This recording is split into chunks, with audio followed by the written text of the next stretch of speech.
A traçagem nada mais é que a transferência para a peça dos contornos dos planos, pontos ou linhas importantes para a usinagem e para o acabamento. Isso é feito levando em conta as medidas indicadas no desenho. Assim é possível saber se o material é suficiente ou não para executar a usinagem. Muito bem, reparem que para fazer a traçagem, uma das bordas já foi usinada. E ela foi usinada exatamente para que as medidas da traçagem sejam confiáveis. Tá?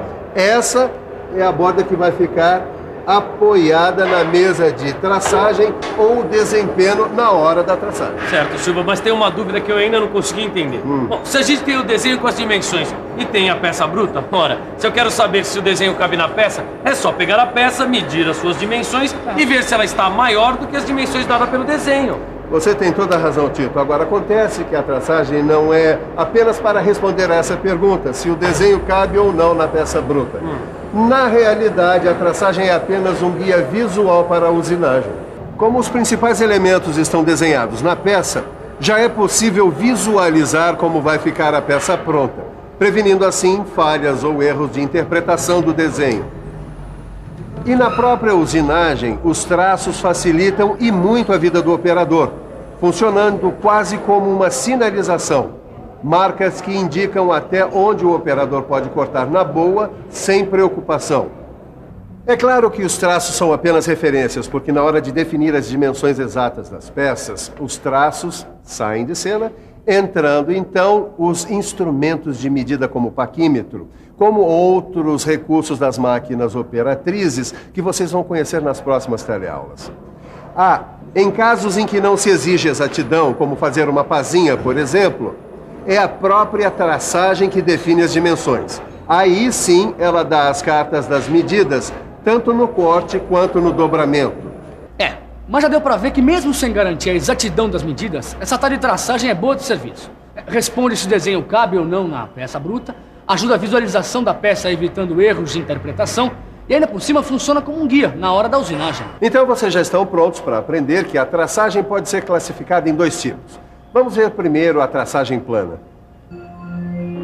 Nesse caso, como o próprio nome diz, a traçagem se realiza em superfícies planas de chapas ou peças de pequena espessura. E tem também a traçagem no espaço. Esse segundo tipo de traçagem é aquele realizado em peças forjadas e fundidas e que não são planas. É uma traçagem muito útil para delimitar volumes. Mas seja plana ou no espaço, a traçagem precisa de 2 referências. A primeira delas é uma superfície plana que serve de apoio para o material. Essa referência é chamada de superfície de referência. A superfície de referência ela precisa ser bem lisinha para não comprometer a traçagem. A segunda referência que nós precisamos é dada por uma linha que a gente faz para orientar toda a traçagem. É o plano de referência, ou seja, uma linha que serve de orientação para a traçagem de toda a peça. Agora sim, com o plano de referência e com a superfície de referência, nós já podemos desenhar aqui no material as linhas de contorno do desenho técnico. Mas tem alguns casos especiais. No caso de uma peça que não é plana, por exemplo, o plano de referência pode corresponder à linha de centro, quer dizer, é a partir dessa linha de centro que são feitas as medições e as traçagens. Pode acontecer também da superfície de referência ser usada como plano de referência, ou seja, antes mesmo da traçagem já foi feita uma pré-usinagem para garantir uma base plana.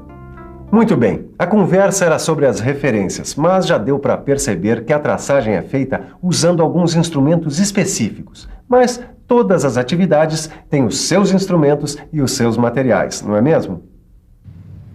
Senhor, desculpe interromper. Que instrumentos de trabalho o senhor utiliza?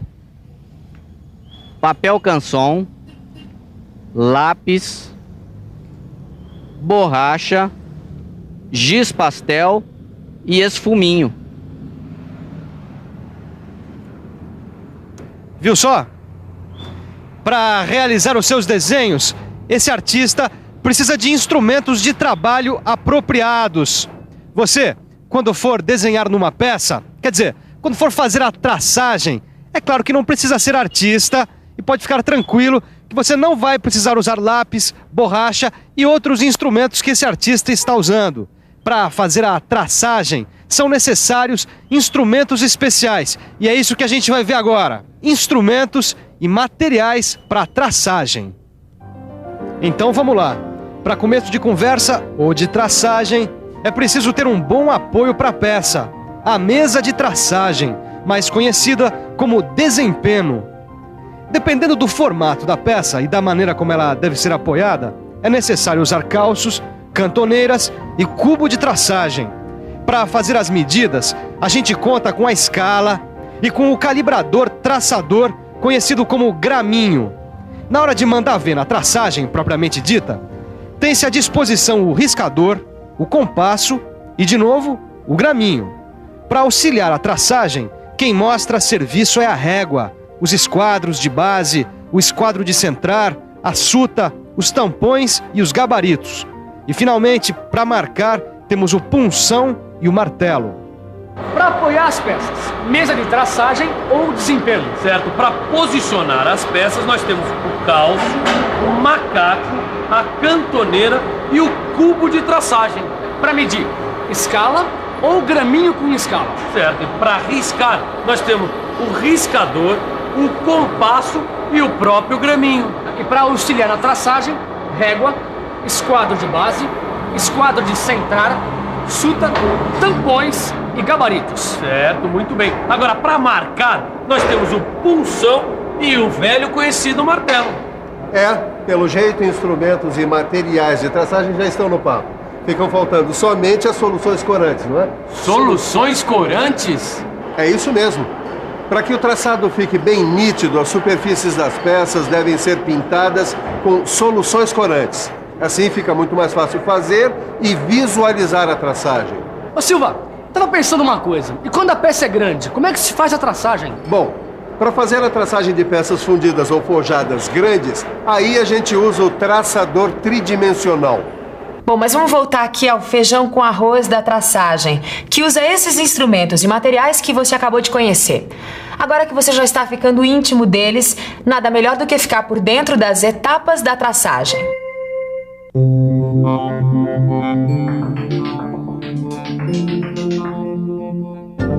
A primeira etapa é a limpeza das superfícies que vão ficar em contato, ou seja, a superfície do desempeno e da peça devem estar livres de qualquer tipo de sujeira, como pó, graxa e óleo. Atenção! A superfície da peça que vai ser apoiada deve ser bem plana e sem rebarbas. Se for necessário, ela deve passar antes por uma pré-usinagem. A etapa 2 é a preparação da superfície da peça, com a aplicação da solução corante mais adequada para melhor visualização dos traços. Na etapa seguinte, temos o posicionamento da peça sobre sua superfície de referência. Se a peça não tiver essa superfície, é só usar os calços, cantoneiras e apoios necessários. A quarta etapa consiste em preparar o graminho com a medida correta. E, finalmente, a quinta e última etapa dá conta da traçagem.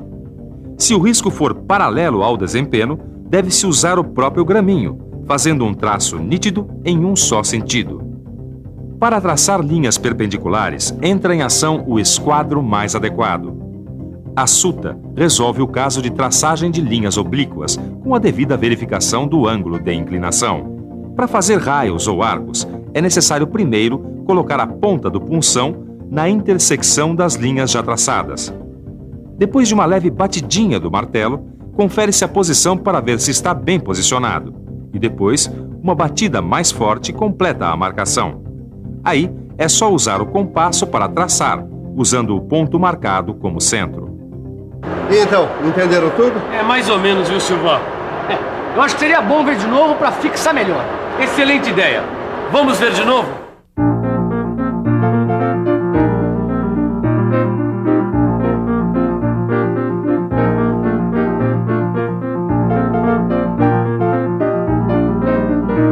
Depois do repeteco das etapas de traçagem, só mesmo um replay dos melhores lances da nossa teleaula de hoje. É isso aí, está na hora da revisão. E atenção, se liga aí que é hora da revisão. Na teleaula de hoje, você aprendeu que entre o desenho técnico e a execução da peça, pode ser necessária uma etapa intermediária, a traçagem. Viu que a traçagem ajuda a responder se o material é ou não suficiente para a usinagem da peça. Facilita a visualização da peça, evitando erros de interpretação do desenho e, além disso, funciona como guia na hora da usinagem. Você aprendeu que a traçagem pode ser plana ou espacial e que as duas precisam considerar duas referências, a superfície de referência e o plano de referência. Conheceu os instrumentos e materiais da traçagem e viu, uma a uma, as 5 etapas da traçagem.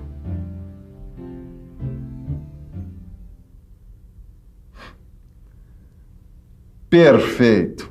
Um desenho no metal que ajuda a visualizar o formato que a peça vai ter depois de usinada. É a traçagem. Agora é só mandar brasa na usinagem. Ah, por falar nisso, fique sabendo que com o que você aprendeu na teleaula de hoje, você já está dominando os pré-requisitos para começar qualquer usinagem. Depois de estudar os parâmetros de corte, as ferramentas, os fluidos e a traçagem, você já está pronto para meter a mão na massa.